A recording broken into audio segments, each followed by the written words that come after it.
한 주 동안 잘들 지내셨습니까? 아멘. 우리는 날마다 예수 그리스도를 믿는 믿음으로 승리하는 자의 삶이 우리 모두의 삶이 되시기를 바랍니다. 아멘. 여러분들은 여러분들이 하는 말을 주위의 사람들이 믿거나 따르거나 순종하는 그런 모습을 보이십니까? 아니면 학교 다니는 우리의 친구들은 학교에서 여러분들이 하는 말이 믿어주거나 따라주거나 아니면은 그 말에 긍정적인 반응을 보이십니까? 많은 사람들은 자기가 하는 말 또는 내가 하는 말에 대해서 들어주기를 바라고 순종해 주기를 바라는 또는 그 말씀에 긍정적인 반응을 보이기를 소망하는 그런 마음이 누구에게나 있습니다. 그런데요, 우리의 삶 속에서 수많은 사람들의 모습 속에는 예수님의 말씀에 대해서 별 관심이 없습니다. 왜 그렇습니까? 교회를 다니든 다니지 않든 예수 그리스도를 믿든 믿지 아니하든 사람들의 생활과 삶은 변하지가 않거든요. 한결같아요. 그렇기 때문에 그들의 삶 속에서 예수님이 말씀한다고 해서 관심을 기울이거나 아니면 그 삶대로 그 말씀대로 살아가야 되겠다라는 간절한 마음이 있는 사람은 그래도 하나님 말씀에 신중히 접근하는 태도가 있는 사람입니다. 그러나 하나님의 말씀을 아무리 전해도 그 말씀대로 관계없이 사는 사람은 어떤 사람일까요? 믿음이 있는지 없는지 사실은 분간이 힘듭니다. 왜 그렇습니까? 그들의 삶 속에서 그 말씀이 이루어지는지 안 이루어지는 것인지는 하나님만이 알 수가 있는 것입니다. 그렇기 때문에 교회는 아무리 다녀도 왜 그들이 예수님의 말씀에 관심이 없느냐 하면 말씀 자체에 순종하지 않는 그들의 삶을 보면 알 수 있다는 얘기입니다. 하나님의 말씀을 여러분들이 매주일마다 듣고 대하고 그 말씀이 무엇인가 하여서 예배에 참석해서 하나님의 말씀을 듣기도 합니다. 그러나 교회는 다녀도 말씀에 순종하지 않는 그들의 모습을 보면 바로 예수님의 말씀에 관심이 없다는 것을 알 수 있다 이 말입니다. 또한 말씀은 들어도 실천하는 삶이 나타나지 않을 때에 이 사람은 예수님의 말씀에 관심이 없구나 이렇게 생각할 수 있는 생각거리를 제공한다 이 말입니다. 제가 올해 2025년도 우리 교회의 표어를 말하면서 실천사항을 어떻게 하라고 얘기했는지 기억하십니까? 기억하십니까? 오랫동안 기록에 대한 것을 끊임없이 여러분들에게 강조를 해도 기록에 대한 어떤 것도 여러분들은 실천하지 않기 때문에 올해에는 아예 그 기록 자체를 없애버렸습니다. 그리고 제가 첫 주에 여러분들에게 이렇게 해주십시오 라고 이야기를 했습니다. 지금까지도 거기에 대해서 실천하는 사람을 보지 못하는 것은 예수님을 사랑하고 있는 것인지 정말 하나님의 말씀을 믿고 따르는 삶인지 아니면 말씀과는 관계없는데 그냥 주일이니까 의례상 오는 것인지 거기에 대해서는 제가 가타부타 말할 수 있는 입장이 못 됩니다. 왜 그렇습니까? 하나님은 말씀을 가르치시지만 여러분들에게 코를 꿰뚫어서 물을 먹게 하는 물속으로 집어넣지는 않는다 이 말입니다. 선택은 누가 해야 된다고요? 말씀을 듣는 내가 해야 되는 겁니다. 그래서 사람들은 예수님의 말씀에 관심이 없는 그들의 모습을 볼 수가 있다 이 말입니다. 왜 그렇습니까? 저는 여러분들하고 끊임없이 기도하고자 하는 기도의 시간을 갖고자 하는 그것을 무척이나 강조합니다. 그런데요, 예수님의 말씀에 관심이 없는 사람은 어떤 사람이냐 하면 기도는 해도 기도에 대한 기대감이 없습니다. 그러니 주님 전에 나온다고 해서 교회의 발걸음을 옮긴다고 해서 매주일마다 빠지지 않고 온다고 해서 그 사람이 예수님의 말씀에 관심이 있다 없다 말할 수 없습니다. 그 마음속 깊은 곳에서 우러나오는 진실된 마음이 예수 그리스도를 향해야 예수님과 관심이 있거나 없거나 뭔가가 방향 설정이 있는 것입니다. 이러한 말씀을 하나님께서 여러분들에게 들려주시지만 여러분들 마음속에 관심이 몸은 여기 있을지라도 마음은 딴 데 가 있으면 말씀도 안 들어오지만 잘 수밖에 없는 여건들이 생기는 거죠. 왜 그렇습니까? 내 몸이 피곤한데 왜 그 말씀을 들어야 되느냐 이거죠. 그렇지 않습니까? 그러므로 사람들은 예수님의 말씀에 별로 관심이 없습니다. 우리가 지금 그 말씀 전하는 21장의 배경도 지금까지 앞에서 오는 수많은 배경을 가지고 있는데 21장까지 오면서도 누가 예수님을 제일 해치려고 하는 사람들인지 아십니까?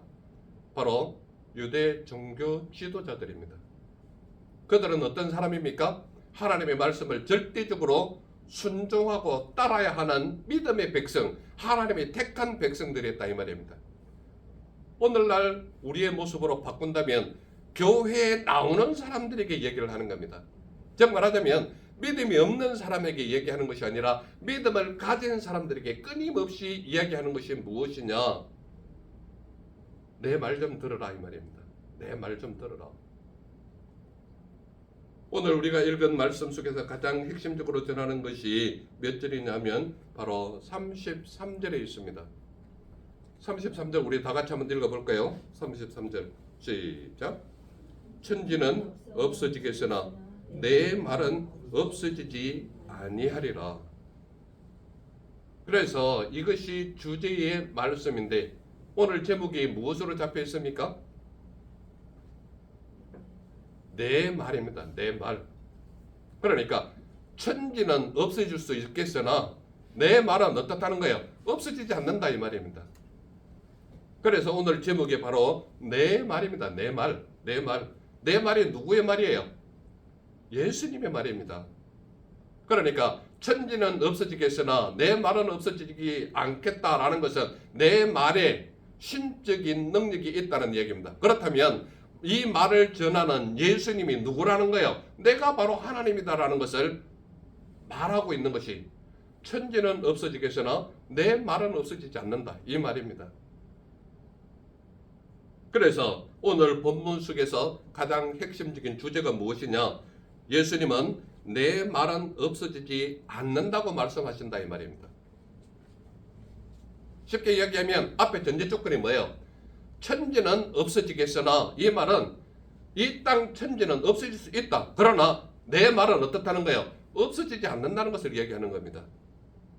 여기에서 예수님께서 항상 믿음을 가진 사람과 가지지 않는 사람들에게 이야기할 때 무엇으로 이야기합니까? 비유로 말씀하시는 거예요. 비유로.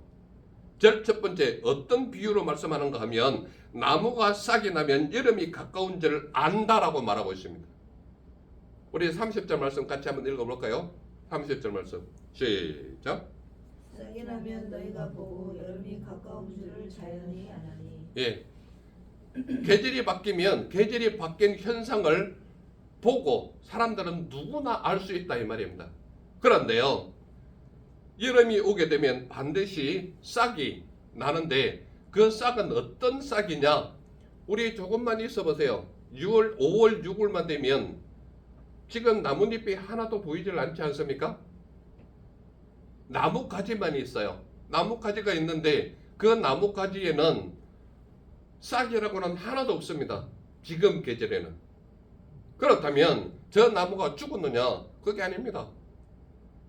하나님의 때가 되면 자연스럽게 싹이 나고 꽃이 피고 열매를 피우게 하는 그 놀라운 능력이, 그 생명력을 가지신 하나님의 능력을 우리에게 보여주신다 이 말입니다. 그래서 첫 번째로 관점이 우리에게 무엇을 말하는가 하면 나무가 싹이 나면 여름이 가까운 줄 안다라는 개념입니다. 무슨 말씀을 하시려고 이 말씀을 할까요? 비유로 알아듣기 쉽게 하려고 이 말씀을 한다는 거예요. 30절에 분명히 말하고 있습니다. 이에 비유로 말씀하신다는 것을 먼저 언급을 하고 있습니다. 그러면서 무화과 나무와 모든 나무를 보라. 마태와 마가복음에는요 모든 나무는 없습니다. 무화과 나무를 보라 이렇게 돼 있지. 그런데요 누가복음에는 무화과 나무와 모든 나무를 보라는 거예요. 자, 여기서 말하는 무화과 나무와 모든 나무는 상징적인 의미입니다. 무화과 나무는 이스라엘 백성들에게 필수적인 과일이기 때문에 무화과 나무는 누구를 비유하느냐? 이스라엘 백성들을 비유하는 거예요. 그리고 모든 나무를 누구를 비유합니까? 바로 이방 민족을 말하는 겁니다. 그래서 이스라엘 백성과 모든 이방 민족들이 어떻게 사는지를 보라 이 말입니다. 그러면서 다시 한번 반복하는 것이 무엇이냐? 싹이 나면 너희가 보고 여름이 가까운 줄을 자연히 안다는 겁니다. 즉 말하자면 사람들은 계절의 변화를 무엇으로 알 수 있느냐? 나무가 어떻게 변하는가를 따라서 계절의 변화를 알 수 있다 이 말입니다. 그런데 우리가 성경 말씀에 있는 것처럼 그대로 우리도 이제 입춘이 지났기 때문에 자연스럽게 메마른 가지에도 조금 있으면 싹이 나는 것과 꽃이 피는 것과 열매 맺는 것을 보게 된다 이 말입니다. 그런데요 우리가 사는 이 땅 위에 여름이 온 것을 알 수 있을 만큼 나뭇잎이 풍성해지는 계절이 언제냐? 6월달만 되면 확실하게 드러나거든요. 6월달 되면 나뭇잎이 어떻습니까? 풍성합니다. 나뭇잎으로 이 신호등이 있는 교통 신호등도 잘 안 보일 정도로 나뭇잎이 풍성한 시기가 그때란 말이에요. 그런데 오늘 본문 속에는 싹이 나면 너희가 보고 여름이 가까운 줄을 자연히 안다는 이야기입니다. 그러니까 자연 계절을 통해서도 하나님은 무엇을 보여주신다는 거예요? 변화된 시절과 시기와 때가 왔다라는 것을 우리에게 알려주는 것이다 이 말입니다. 그래서 싹이 풍성해졌다. 그러면 우리에게 자연히 알려지고자 하는 것이 무엇인가? 아, 여름이 되었구나. 이것을 알 수 있다는 얘기입니다. 두 번째는 무엇을 말하는지 보세요. 하나님의 나라가 가까이 온 줄을 알라라는 얘기입니다. 31절 우리 다 같이 한번 읽어볼까요? 31절 시작. 이와 같이 너희가 이런 일이 일어나는 것을 보거든 하나님의 나라가 가까이 온 줄을 알라 이렇게 얘기를 하는 겁니다. 자, 이런 일이 일어나거든 하면은 앞에 이미 제가 말씀을 나눴던 그 부분도 포함이 되는 겁니다. 그런 현상이 일어나거나 또는 싹이 나면 너희가 여름이 가까운 줄을 안다라는 것은 무화과 나무와 모든 나무는 상징적으로 유대 민족과 이방 민족 모두를 상징하는 겁니다. 그래서 그들의 모습 속에서 나뭇잎이 풍성하다. 즉 말하자면 뭔가가 일어나는 사건이 그들에게 보여진다면 하나님의 나라가 가까이 온 줄을 알라 이 말입니다. 지난주에 우리가 설교 통해서 무엇까지도 보여지게 바뀐다고 얘기합니까? 1월 성신도 변화가 있다라는 것을 말하고 있지 않습니까? 1월 성신이 뭡니까? 바로 태양과 달과 별들의 모습도 그 때가 되면 즉 말하자면 하나님께서 재림하시는 때 종말의 때가 되면 분명하게 모든 사람들이 보아서 알 수 있는 그런 현상이 일어난다는 것을 말하고 있다 이 말입니다. 그렇기 때문에 하나님 나라가 가까이 온 줄을 알라라고 말하는 것은 이와 같이 너희가 이런 일이 일어나는 것을 보거든 이렇게 얘기하는 겁니다. 그러니까 수많은 사건들과 일월성신의 변화가 일어나는 것과 하나님께서 모든 일상 속에서 일어나는 그런 것과는 다른 여러 가지 것들이 일어났을 때 마태복음과 마가복음에는 지진까지도 포함이 된다라는 것을 우리는 성경을 읽어본 사람은 알 수 있다 이 말입니다. 그런데 누가가 말하는 것은 하나님의 나라가 가까이 온 줄을 알라라고 말했을 때 무엇을 제시하느냐? 이런 일이 일어나는 것을 보거든 이렇게 얘기하는 거거든요. 우리 삶 속에서 약간만 민감하고 약간만 예민하게 본다면 사회의 변화를 통해서도 때가 가까이 온 줄을 알 수 있다 이 말입니다.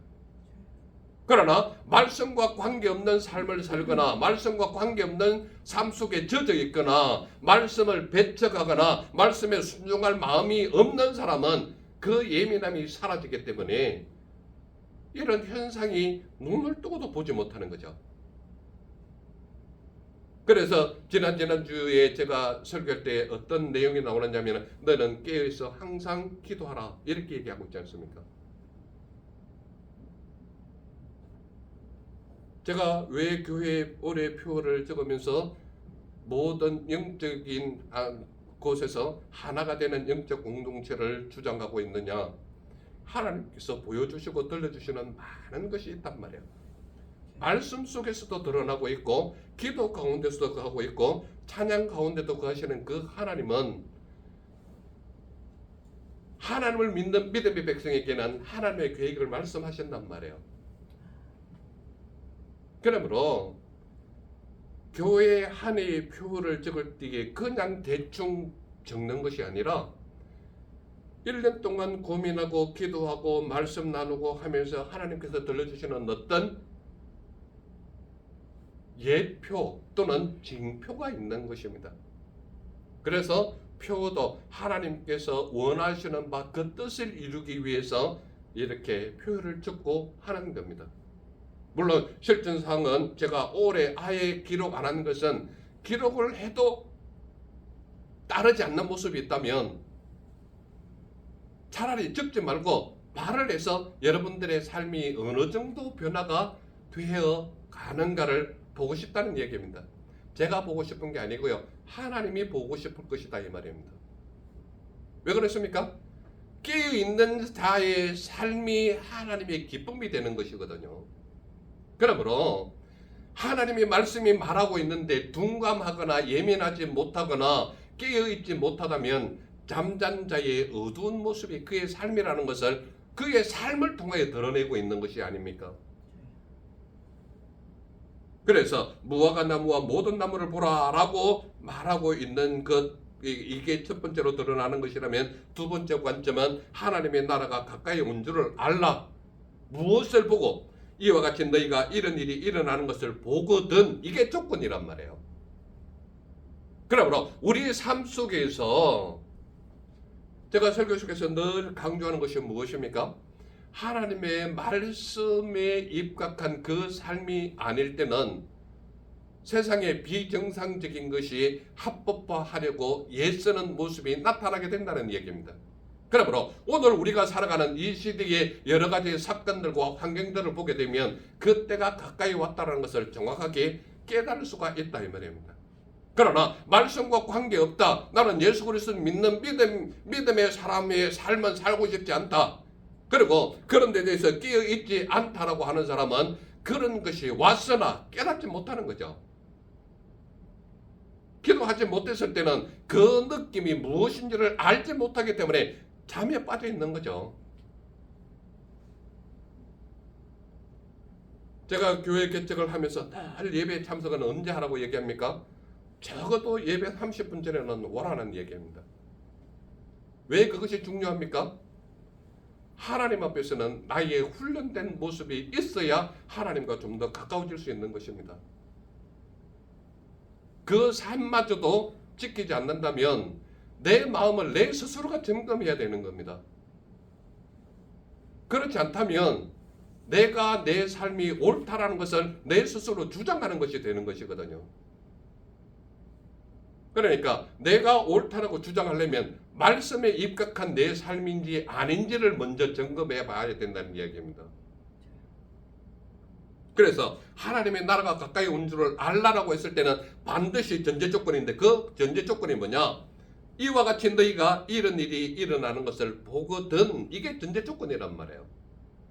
그렇다면 우리가 조금만 깨어있고 조금만 예민하고 조금만 기도한다면 세상의 흐름 속에서 말씀이 말하는 그런 전제 조건이 우리 눈에 보입니까? 안 보입니까? 들립니까? 안 들립니까?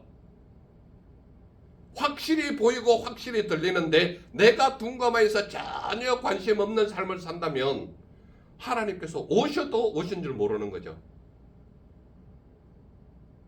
이것보다 깝깝한 상황은 없습니다.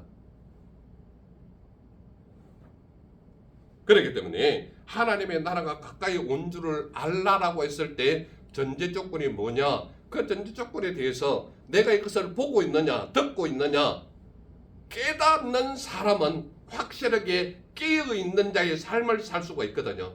그렇지 않다면 깨어있는 것이 무엇인지조차도 모르는 삶을 살아갈 수밖에 없다는 이야기입니다. 그렇게 됐을 때는 하나님의 나라가 도래했음에도 불구하고 도래한 자체를 모르고 살아간다 이 말입니다. 그러니까 그러한 사람은 어떠한 삶을 사느냐? 세상에만 젖어 있는 거예요. 내가 원하는 의식주 생활에만 집중하는 거예요. 내가 원하는 내 세상적인 내 삶에만 치중해 있는 거예요. 그래서 그들에게 볼 수 없는 것이 무엇입니까? 말씀에 순종하는 모습이 안 보여요.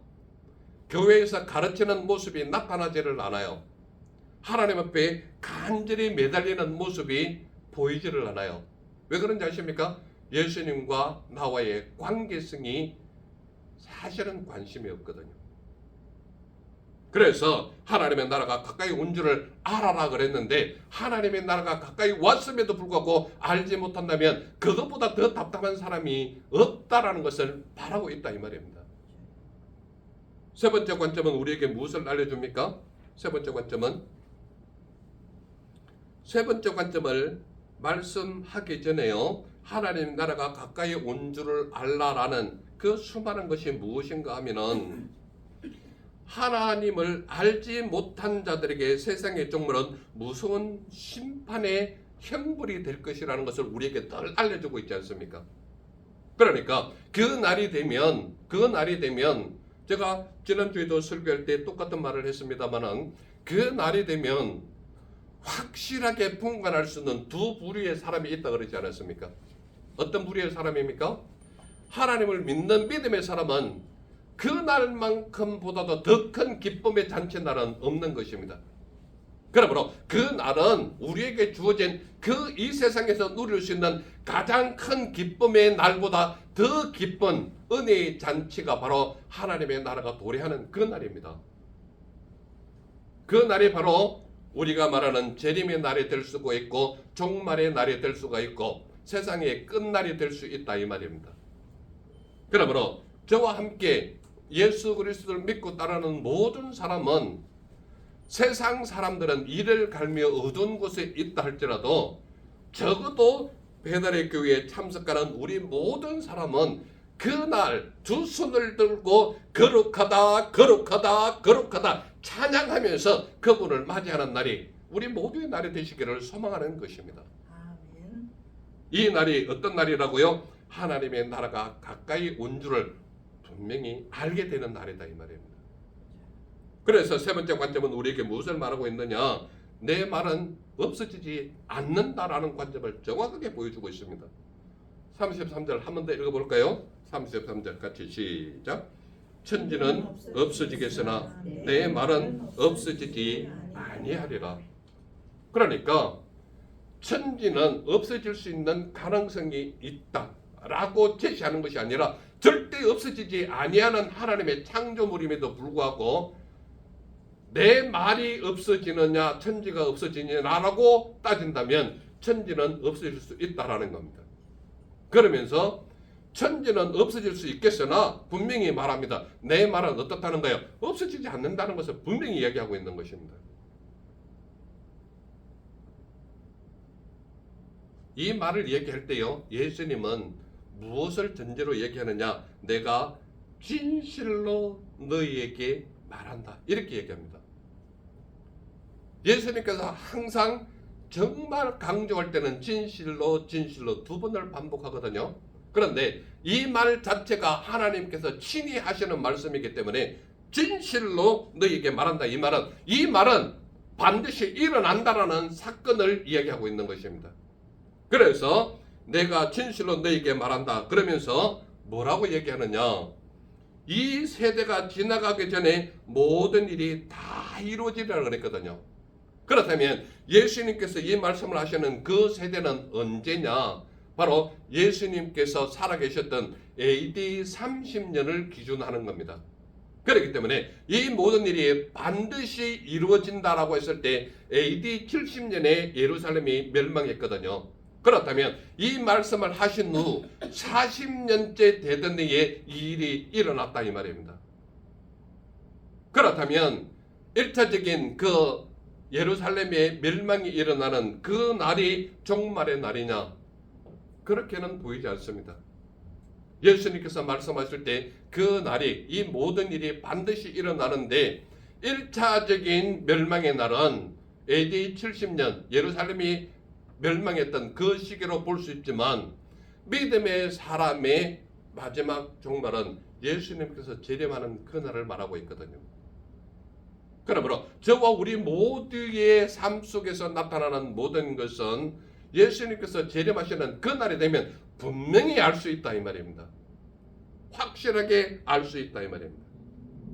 그러면서 예수님께서 이 세대가 지나가기 전에 모든 일이 다 이루어지리라 했을 때에 이 세대는 사심전 후에 일어난 1차적인 시기가 맞습니다. 그러나 우리 삶 속에서 나타나는 모든 것은 천지가 사라질 수는 있겠으나 내 말은 없어지지 않는다라는 것은 예수님의 재림의 날, 종말의 날은 어떻다는 거예요? 반드시 일어난다는 얘기입니다. 그래서 우리가 믿는 믿음의 사람은 예수 그리스도와의 관계가 온전하게 성립이 되려면 그 말씀에 순종하여서 따르는 삶이냐 아니냐에 따라서 내 말에 기쁨을 얻을 수도 있고 아닐 수도 있다라는 얘기입니다. 그러므로 저와 우리 모두는 예수님의 말을 순종하고 따라야 되느냐 아니냐는 말씀이 내게 어떻게 들려지느냐에 따라서 여러분들에게 선택권이 있다, 이 말입니다. 즉 말하자면 말씀대로 살 수도 있고 아닐 수도 있다, 이 말입니다. 이 말씀이 믿어지면 그 말씀대로 사시고, 안 믿어진다면 여러분들의 삶대로 사셔도 상관은 없습니다. 그러나 무엇을 선택하든지 간에 선택한 데에 대한 대가는 반드시 따르게 되어 있다, 이 말입니다. 그렇다면 여러분들에게 아주 간단한 질문 하나 해볼까요? 사람들은 왜 예수님의 말씀에 적극적이지 못할까? 왜 예수님이 하신 이런 말씀이 우리에게 들려짐에도 불구하고 예수님의 말씀에 적극적인 삶을 살아가지 못하느냐? 이 말씀에 입각해서 제가 생각해 본 것이 바로 이런 것입니다. 뭐냐? 첫 번째로 계절의 변화에 둔감하기 때문입니다. 계절의 변화에 둔감한 것이 왜 예수님의 말씀에 적극적이지 못한 것과 무슨 관계가 있느냐?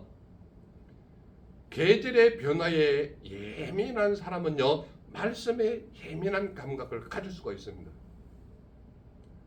봄이 왔는지 겨울이 왔는지 여름이 왔는지 가을이 왔는지 시간만 물처럼 쏟아버리는 사람은요, 절대 말씀에 예민하지 못합니다.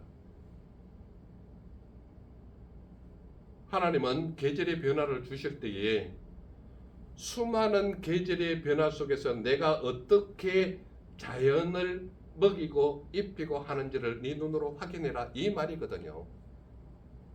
그러므로 길거리에 핀 작은 민들레 노란 꽃송이를 보고도 얼마나 하나님의 신묘막측한 그 사실이 눈으로 확인되는 예민함이 있는 사람은요, 꽃 한 송이 그 노란 색깔 그것만 봐도요 얼마나 가슴이 뛰는지 몰라요. 야, 너도 살아서 이렇게 아스팔트에 그 보도블록 사이에 하나 피는 것이 너 생명이 이렇게 살았구나. 말씀에 믿음이 없는 사람은요, 이 신묘막측한 모습이 생명에 귀중하다라는 감이 없어요. 그러나 정말 하나님의 말씀이 예민하게 받아들여지고 그 말씀이 내게 말하는 것이구나 하면서 순종하는 자의 모습을 볼 때는요, 그 돌틈 사이에 핀 작은 노란 꽃이 얼마나 소중하고 귀한지 몰라요. 그러므로 예수님의 말씀에 적극적이 못한 사람이 어떤 사람이냐? 첫 번째로 떠나는 것이 계절의 변화에 둔감하기 때문에 적극적이 못하다 이 말입니다. 이거는 제 생각이기 때문에 여러분들이 제 생각에 따라오든 안 따라오든 그거는 별로 중요하지 않습니다. 그러나 살아보니까 하나님의 말씀에 예민하게 반응하는 사람이 어떤 사람이냐? 계절 변화에 예민한 사람입니다.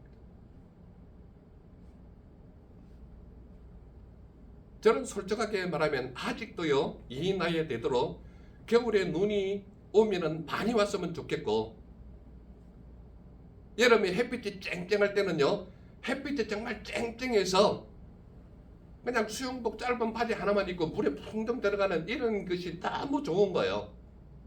물론 우리 집사님이 저한테 얘기할 때는 참 철없는 남자라고 얘기할 수도 있지만, 그러나 그 예민한 계절의 변화에 따라서 자기 자신을 온전히 맡길 수 있는 사람이 말씀에 자신을 맡길 수 있는 사람이 될 수 있다 이 말입니다.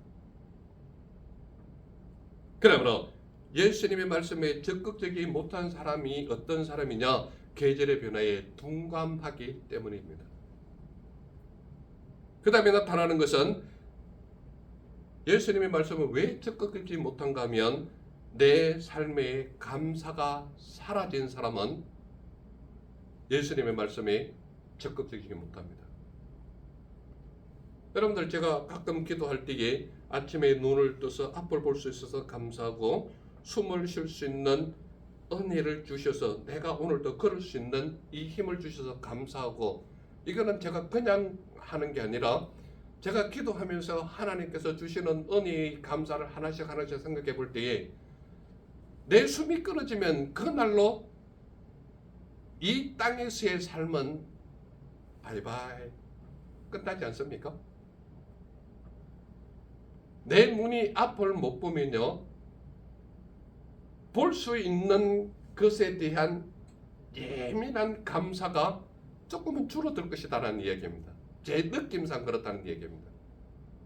그러므로 볼 수 있는 것에 대한 감사, 걸을 수 있는 것에 대한 감사, 무언가를 만질 수 있는 것에 대한 감사, 먹을 수 있는 기쁨이 있어서 감사, 이 모든 것들이 감사의 조건으로 예민하게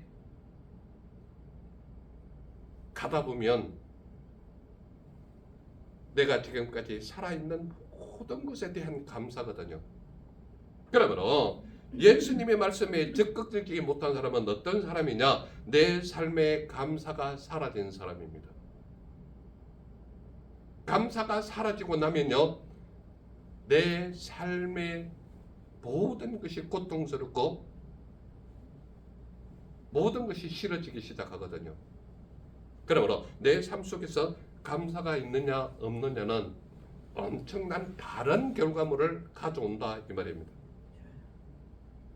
또한 어떤 사람이 예수님의 말씀에 적극적이지 못한가 하면 무슨 말씀을 들어도 움직이지 않을 준비가 되어 있는 사람은 절대 예수님과 관계성이 사라지고 마는 것입니다. 제가 여러분들에게 말씀을 전할 때마다 이 전한 말씀에 대해서 일주일만이라도 그렇게 한번 살아보라 라고 주장하는 것이 왜 그런지 아십니까? 말씀대로 살아봤을 때에 하나님이 나와 함께 하심의 그 따스한 온기를 체험할 수가 있거든요. 그리고 그 하나님이 나를 이끌어 가시는 감사함이 넘치는 것을 실제 삶 속에서 느껴지거든요. 그래서 예수님의 말씀에 적극적이지 못한 사람은 어떤 사람이냐면 어떠한 말씀을 들어도 움직이지 않을 준비가 되어 있는 사람은 예수님의 말씀에 동참하지 못하는 사람입니다. 그렇다면 예수님은 우리에게 무엇을 말씀하시려고 오늘 이 말씀을 우리에게 들려줄까요? 예수님은 우리에게 이 얘기를 하고 싶은 겁니다. 예수님의 말씀은 반드시 이루어진다라는 말씀을 들려주고 싶은 거예요. 왜 그렇습니까? 오늘 읽은 본문의 말씀을 통해서 예수님이 우리와 관계하는 말씀이 어떤 말씀을 들려주는가 하면, 말씀하신 때가 되면 반드시 싹이 나고 꽃이 피고 열매를 맺게 하시는 하나님이 누구라는 거예요? 예수님이라는 걸 말씀하고 있지 않습니까? 그리고 말씀하시는 때가 되면 하나님의 나라가 가까이 온 줄을 너희들이 알게 된다라는 말을 우리에게 들려주고 싶은 거예요. 또한 예수님은 우리에게 어떤 말씀을 들려주시고자 하는가 하면, 말씀하시는 때가 되면 천지는 없어질 수 있겠으나 예수님의 말씀은 사라지지 않는다라는 것을 우리에게 정확하게 들려주고 있다 이 말입니다. 그러므로 하나님의 말씀은 우리에게 이미 말씀으로 우리에게 들려주는 굉장히 귀중한 말씀이 있지 않습니까? 어떤 말씀이냐? 창세기 1장 1절에 가면 태초에 하나님이 천지를 창조하시니라. 무엇으로 창조하셨습니까? 말씀으로 창조하셨거든요. 그러므로 예수님의 말씀 속에는 어떠한 능력이 있다는 거예요? 무에서 유를 창조하는 말씀이 그 말씀 속에 있다는 겁니다. 그러니까 내 말은 없어지지 않는다. 그 말씀 속에 천지는 없어질 수 있겠으나 내 말은 사라지지 않는다. 이것을 정확하게 얘기해 주는 겁니다. 그리고요, 요한복음 1장 1절에 오면 어떤 말씀을 하고 있습니까? 태초에 말씀이 계시니라. 이 말씀이 하나님과 함께 계셨으니 이 말씀이 곧 누구라고요? 하나님이라. 그러므로 내 말은 어떠한 능력이 있다는 거예요? 하나님의 능력이 있다는 것을 분명히 우리에게 알려주고 있지 않습니까? 그러므로 저와 우리 모두는 믿음의 사람이라는 것을 우리에게 분명히 알려주시는데, 믿음의 사람은 도대체 어떻게 살아라고 말하고 있느냐? 믿음의 사람은 예수님의 말씀대로 사는 삶이어야 한다라는 것을 우리에게 정확하게 인식시키고 있다 이 말입니다. 범위를 아주 좁혀서요, 오늘 우리가 읽은 본문 속에서만 믿음의 사람에게 어떠한 복을 주시느냐라고 말했을 때는, 말씀에 순종하는 삶을 살아가는 사람은 때를 따라 싹이 나고 꽃이 피고 열매 맺는 복을 누리게 하겠다. 이 말씀을 우리에게 들려주고 있다 이 말입니다. 또한 말씀을 의지하는 삶은 하나님의 나라가 도래할 때에 천국 잔치를 기쁨으로 맞이하게 하신다. 이 말씀을 우리에게 들려주고 있다 이 말입니다. 그리고 저와 우리 모두는 믿음의 사람이기 때문에 말씀대로 사는 삶은 천지가 없어질지라도 언약에 말씀하시는 축복을 받아 누리는 자의 축복이 우리의 것이 된다. 이 말씀을 하고 있지 않습니까?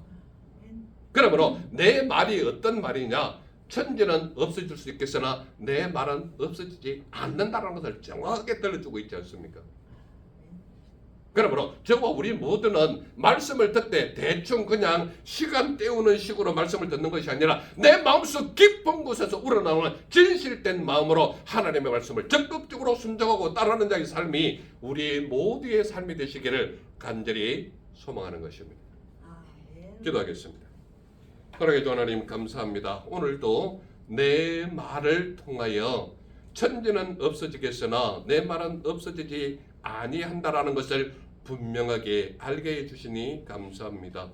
우리의 모든 생각과 삶이 여호와 하나님의 기쁨이 되게 하사 하나님이 말씀하신 것은 무엇이든지 순종하는 자의 삶이 우리 모두의 삶이 되게 하옵소서. 그래야 언약의 말씀으로 축복하신 그 축복을 받아 누리는 자가 우리 모두의 삶이 되게 하옵소서. 나를 구하신 예수님 이름으로 감사하며 기도드렸사옵나이다. 아멘.